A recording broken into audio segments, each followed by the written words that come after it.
오늘은 성령 강림절입니다. 제가 이렇게 아주 시뻘건 옷을 입고 나오면 좀 특별한 날인가 보다 이렇게 생각하시면 됩니다. 정말 특별한 날이죠. 왜냐하면 우리 교회가 이 땅에 탄생한 날이기 때문입니다. 우리 동수교회는 1972년 1월 2일에 탄생했지만 교회 자체는 바로 이 성령 강림절에 탄생했습니다. 그래서 오늘은 온 세계 교회가 시작된 그러한 생일과도 같습니다. 이 성령 강림절은 이처럼 우리가 붉은색을 상징적으로 많이 사용합니다. 오늘 우리가 이 본문에서 읽었지만 불의 혀와 같이 갈라지는 그러한 형상, 불이 빨간 불꽃으로 이렇게 타오르죠. 또 우리 가운데 가장 중요한 예수 그리스도의 구속의 십자가의 보혈, 피의 색깔도 붉은색입니다. 또한 그 성령의 그 뜨거운 그 열정과 그 헌신 역시 붉은색으로 많이 상징을 할 수 있습니다. 그래서 오늘은 바로 우리 심령의 또 우리 삶의 예배 가운데 성령님의 놀라우신 임재하심과 역사하심을 또 기다리고 또 우리가 신뢰하고 또 찬양하는 그러한 성령 강림절로 지킵니다. 이 사람의 관계가 좋을 때는 항상 이 대화가 잘 됩니다. 그러나 이 관계가 어그러지면 처음 나타나는 게 이 대화가 끊어지는 것입니다. 점점 대화가 줄어들고 또 끊어집니다. 부부 사이에 또 부모와 자녀 사이에 가족끼리 직장의 동료 또 친구 사이에서도 관계가 멀어지면 대화도 멀어집니다. 이것은 어떤 그 사회, 나라, 민족도 마찬가지죠. 지금 이 남북 관계가 아주 이렇게 굳어져 있어가지고 그야말로 이 대화가 멈춘 그러한 그 상태에 있습니다. 바로 그러한 이 갈등의 상황을 잘 드러냅니다. 자, 하나님께서 온 우주 만물을 지으시고 이 세상을 만드신 다음에 사람을 지으셨을 때 하나님께서는 사람이 하나님과 대화를 할 수 있는 그러한 존재로 만드셨습니다. 하나님의 형상대로 지으셨다고 하는 것은 하나님과 영적인 교제를 나눌 수 있는 그러한 관계의 존재로 만드셨다는 것입니다. 그렇게 본다면 태초에 관계가 있었다라고 말할 수도 있습니다.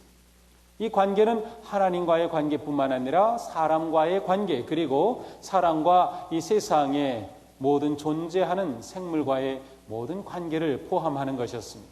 자, 그러나 우리가 알듯이 아담이 하나님의 말씀에 불순종함으로 죄가 들어오게 되었을 때 나타나는 모습은 관계가 깨어진 것입니다.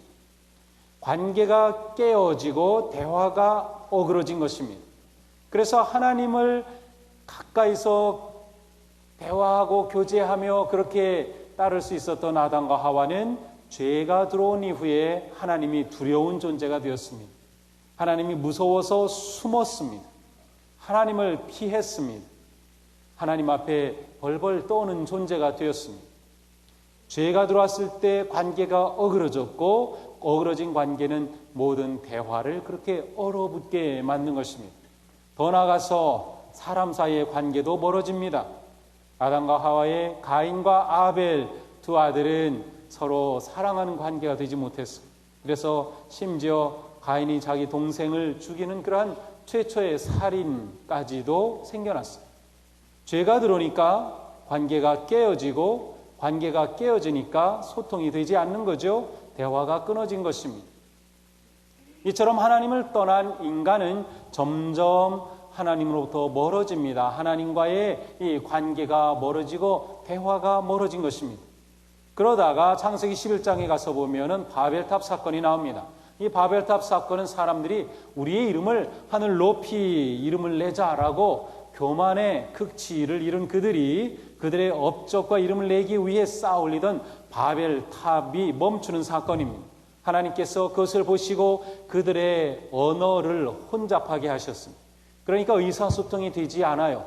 일이 진행되지 않습니다. 결국 그들이 세우려던 바벨탑은 중단되고 온 세상으로 그들은 흩어질 수밖에 없었습니다. 자, 그런데 오늘 우리가 보게 되는 성령 강림절, 성령의 강력하신 임하심이 있었던 그 성령 강림절은 바로 이 바벨탑의 사건의 반대 모습을 보여줍니다. 성령 강림의 놀라운 겉으로 나타나는 보여지는 현상 가운데 중요한 것은 그날 거기에 있던 120 문도들이, 주님의 제자들이 방언을 말하였다는 것입니다. 방언을 말하였다. 또한 그 이미지로 보여지는 것이 불의 혀와 같은 그러한 이미지로 그들은 이 성령 강림을 경험하고 또 그렇게 성경은 설명하고 있습니다. 자, 성령 강림절에 방언의 역사가 있다고 하는 것은 바로 나눠져 있던, 분리되었던, 멀어졌던 관계의 소통의 길이 열렸음을 말합니다. 바벨탑을 쌓으려고 했던 그들이 언어가 혼잡해서 그 일을 이루지 못하고 흩어졌는데, 성령 강림절은 다양한 언어를 가진 사람들이 소통하는 그러한 역사를 경험하게 됩니다. 그래서 오늘 본문 4절에 보니까 저희가 다 성령의 충만함을 받고 성령의 말하게 하심을 따라 다른 나라로, 다른 언어로, 다른 방언으로 말하기 시작하니라 라고 했어요.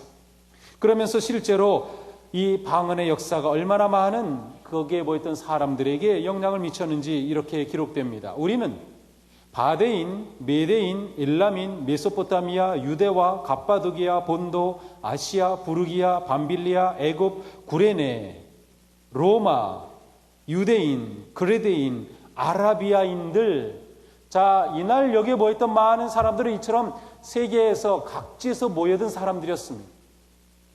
그런데 성령의 놀라운 임재하심 가운데 이들이 제자들이 방언으로 막 말하기 시작하니까 이렇게 모여있는 사람들이 자기네 말로 들은 것입니다.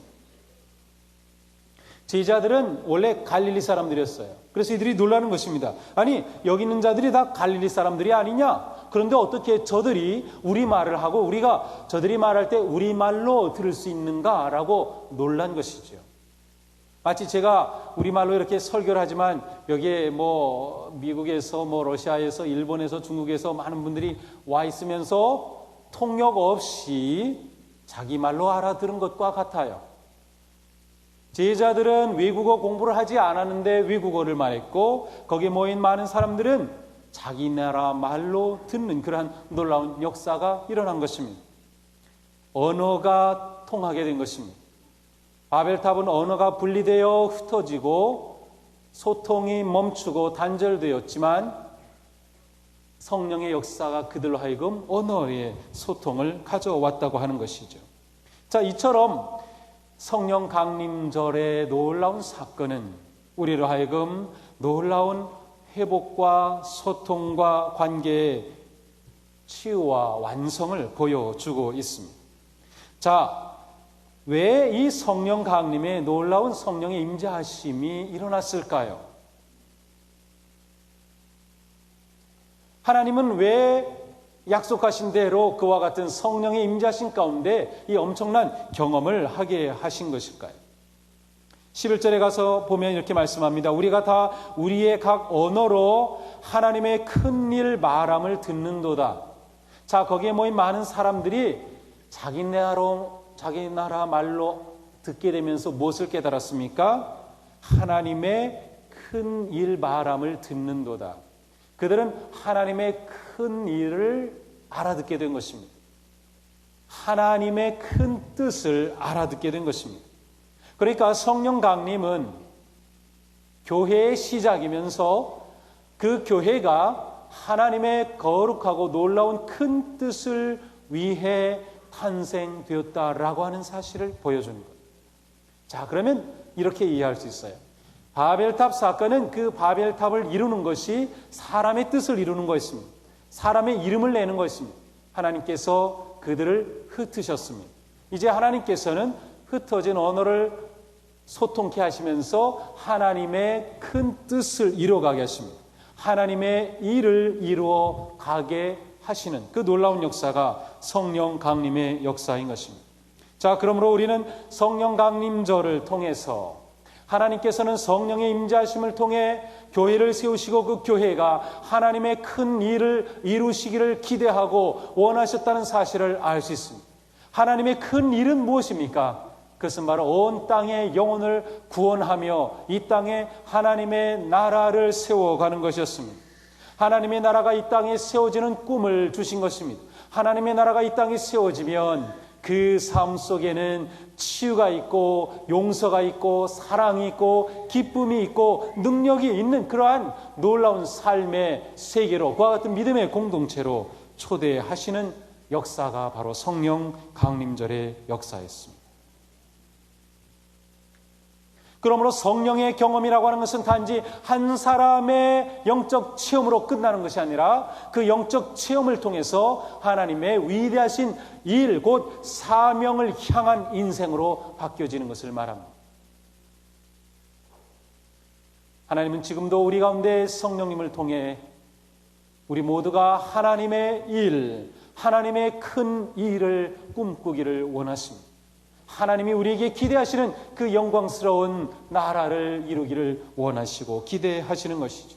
그럼 우리는 무엇보다도 먼저 성령 충만한 삶을 사모해야 합니다. 4절에 말씀합니다. 저희가 다 성령 충만함을 보고 성령의 충만하심을 보게 되었습니다.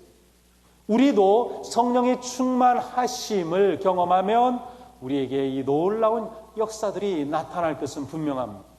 우리는 성령 충만함을 사모해야 한다는 거예요. 자, 성령 충만함이 무엇인가요? 무엇을 보면 성령 충만함을 알 수 있나요?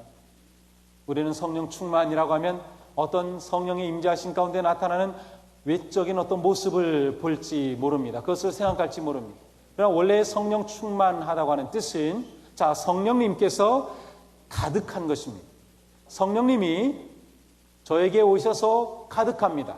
성령님이 가득하면 어떻게 됩니까? 제 생각과 제 말과 제 삶을 성령님이 이끌어 가십니다.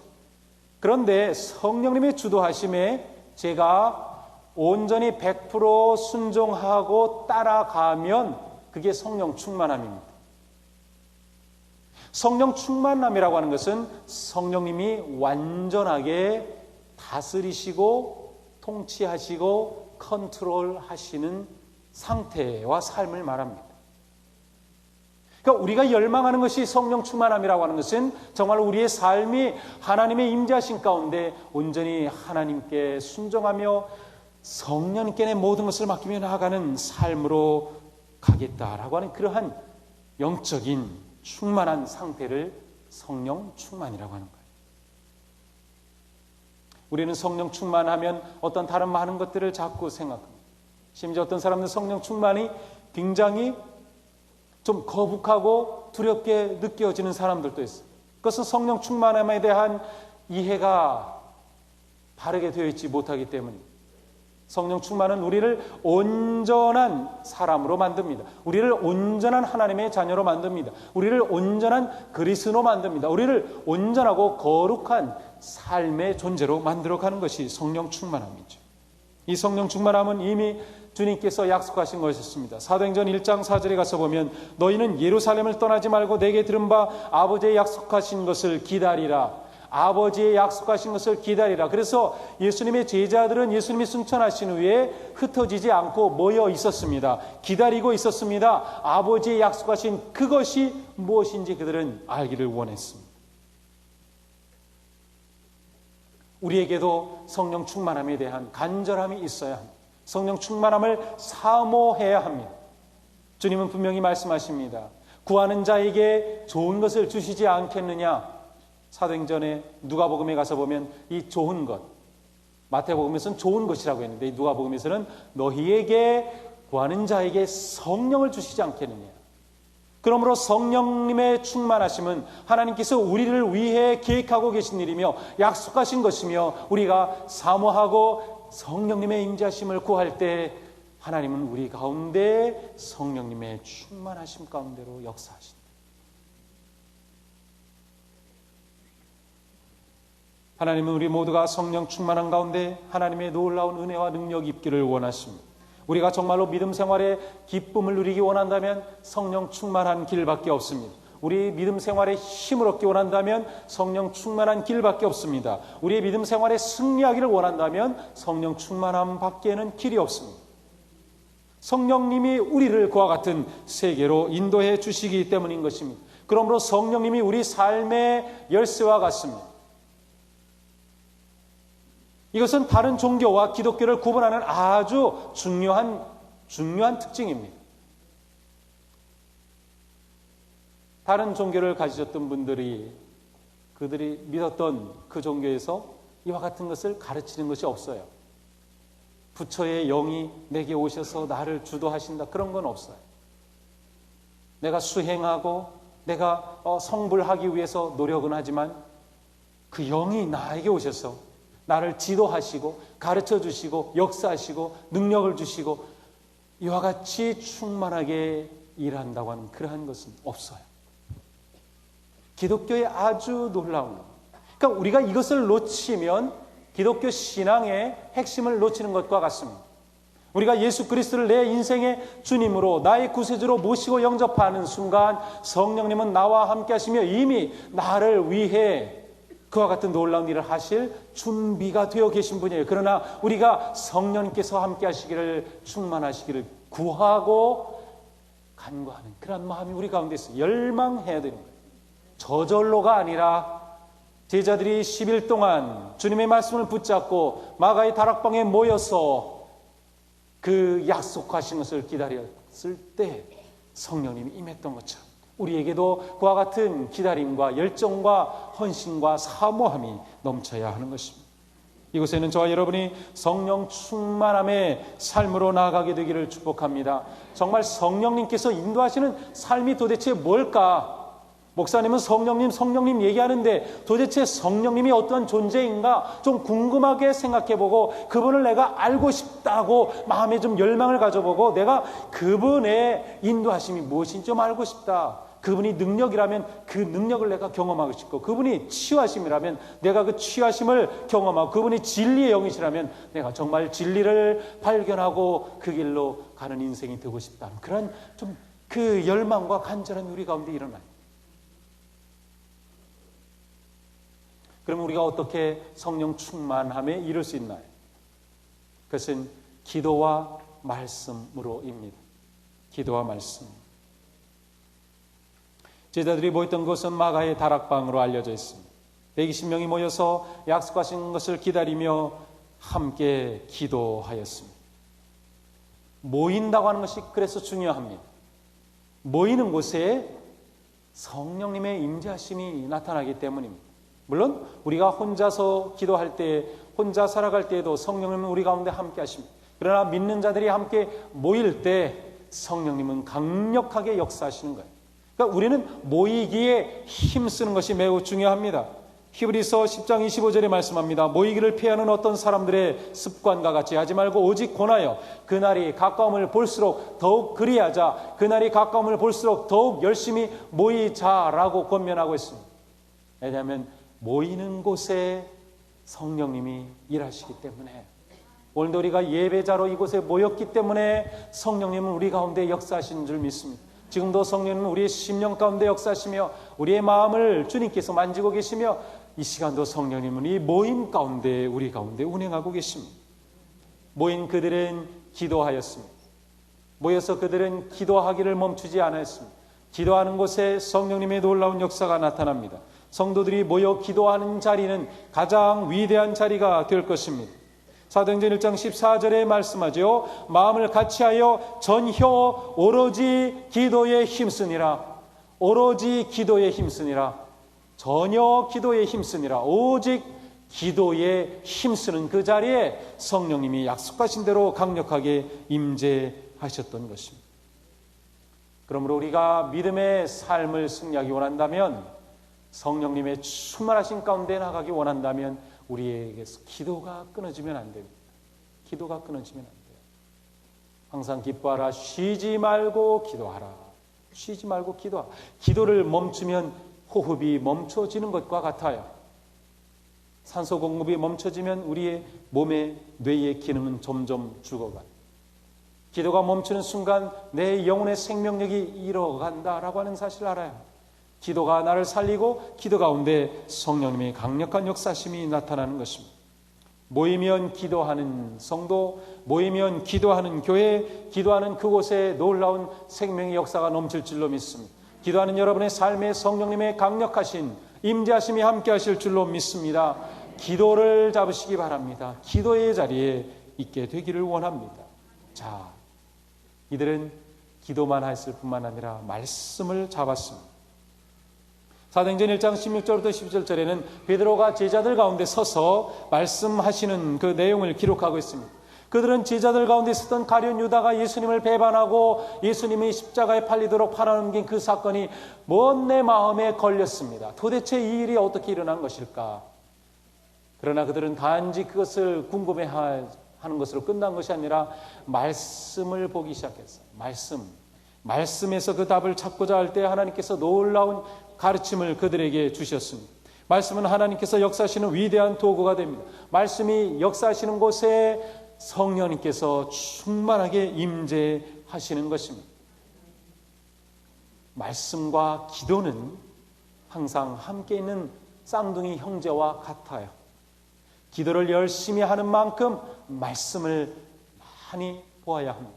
말씀을 읽는 만큼, 말씀을 공부하는 만큼 기도가 함께 있어야 합니다. 그래서 그리스도인의 기도는 이 말씀과 떼어놓을 수가 없습니다. 말씀이 있는 곳에는 기도가 있고 기도가 있는 곳에는 말씀이 있어서 성령님의 놀라운 임재와 역사하심을 경험하게 되는 것입니다. 말씀을 사모하고 말씀을 기뻐하고 말씀을 꿀송이 달게 먹듯 그렇게 사모하는 영혼에 우리 하나님의 놀라운 임재하심이 성령님의 충만하심이 역사하실 줄로 믿습니다. 말씀을 사모하는 사람, 바로 마가의 다락방에 모인 그들은 모여서 기도하고 말씀을 잡았습니다. 그렇다면 우리도 모여서 기도하고 말씀을 잡으면 성령님은 지금 이 시간도 우리 가운데 강력하게 역사하시며 뜨겁게 일하실 줄로 믿습니다. 실제로 우리는 말씀을 들으면서 기도하면서 성령님의 놀라운 역사심을 많이 경험하고 있습니다. 이 시간도 우리의 기도 가운데 성령님 놀랍게 응답하실 것입니다. 역사하실 것입니다. 성령님의 충만하심은 말씀과 기도의 자리에 함께 하기 때문입니다. 이렇게 성령님께서 말씀과 기도 가운데 우리 가운데 임재하시는 그 모든 것은 바로 우리로 하여금 하나님의 큰 뜻을 이루게 하기 위해서입니다. 따라서 성령님은 우리의 모든 사역의 주인이 되십니다. 모든 교회는 성령님이 주체가 될 때 진정한 교회가 됩니다. 성령님의 강력하신 역사와 이 은사와 성령 충만에 관한 것은 어느 특정한 교회만의 것이 아닙니다. 일반적으로 감리교 하면은 좀 굉장히 좀 차갑고 좀 이렇게 이지적이고 한 그러한 교회라고 하는 인상들이 좀 있어요. 뭐 순복음 교회 하면은 막 뜨겁고 열정적인 그러한 이미지가 있어요. 근데 사실 감리교는 성령님의 강력한 임재하심 속에 태어났습니다. 감리교의 창시자인 요한 웨슬리 목사님은 성령의 강력한 경험 가운데 이 예수 운동의 감리교를 시작하였던 것이죠. 그러니까 우리가 진정한 감리교인이 된다고 하는 것은 성령님의 강력하신 역사 가운데 들어가는 것과 마찬가지입니다. 오늘 우리는 웨슬리의 회심을 기념하는 집회를 합니다. 우리 교회에서 오늘 모입니다. 1738년 5월 24일 그날은 수요일이었습니다. 그날 저녁 웨슬리가 전혀 끌리지 않는 마음으로 억지로 한 모임에 갔습니다. 올드스게이트가에 있는 한 모임에 갔어요. 속회보다는 좀 큰 모임이었습니다. 소사이어티라고 하는 그러한 모임으로 갔는데 전혀 마음이 내키지 않았어요. 그래서 이 웨슬리는 그렇게 적어놨어요. 나는 전혀 내키지 않는 very 정말로 unwillingly 원치 않게 그곳으로 그냥 갔다. 그런데 그 자리에서 웨슬리는 엄청난 성령님의 회심의 역사를 경험하게 됩니다. 어떤 사람이 로마서 서문을 읽고 그 말씀을 해설해 주는 것을 들으면서 사람이 믿음으로 의롭게 된다고 하는 그 설명을 듣는 순간 그 심령에 엄청난 변화가 일어났어요. 그래서 그날의 일기는 굉장히 깁니다. 이 성경으로 치면은 한 4장, 5장 정도, 한 10페이지 거의 될 정도의 굉장히 많은 분량을 기록하고 있어요. 그리고 그날의 일기에는 제목까지 붙여놨어요. 1973년 5월 24일에 일어난 일. 그러면서 그의 생애를 쫙 훑어보고 있어요. 그것이 우리 감리교의 출발이었어요. 감리교도는 성령님의 강력하신 역사하심을, 그 은혜를, 그 능력을 경험하며 사는 그러한 교도들입니다. 이 놀라운 전통을 우리는 잃어버리고 말았어요. 우리에게 이러한 뜨거운 열정이 회복되어야 합니다. 오늘 성령 강림절 주님의 놀라우신 은혜가 우리 가운데 충만하게 마셔서 성령의 역사심이, 성령님의 임자심이 우리 가운데 넘치게 되기를 축복합니다. 성령이 임하시면 우리의 모든 삶이 변화할 것입니다. 성령이 임하시면 우리가 거룩한 삶으로 나아갈 것입니다. 성령이 임하시면 우리가 살아갈 진정한 지혜를 얻게 될 것입니다. 성령이 임하시면 우리의 마음과 영혼이 치유될 것입니다. 성령이 임하시면 우리가 용서와 사랑의 삶으로 헌신하게 될 것입니다. 성령이 임하시면 우리는 담대하게 복음을 증거하는 자들이 될 것입니다. 성령이 임하시면. 그러면 해결입니다. 성령이 임하시면. 이 시간 우리 심령 가운데 성령님을 향한 그러한 간절한 열망의 불꽃이 타오르게 되기를 원합니다. 그 불꽃을 붙잡고 이 한 주간 나아갈 때 성령님께서 우리 삶의 순간순간 놀랍게 우리의 삶을 인도하시고 역사하여 주시는 복된 성도의 삶이 되시기를 축복합니다. 성령이 임하시면 우리의 모든 삶은 주님의 은혜 안에 영광스러운 복된 삶이 될 줄로 믿습니다. 기도합시다.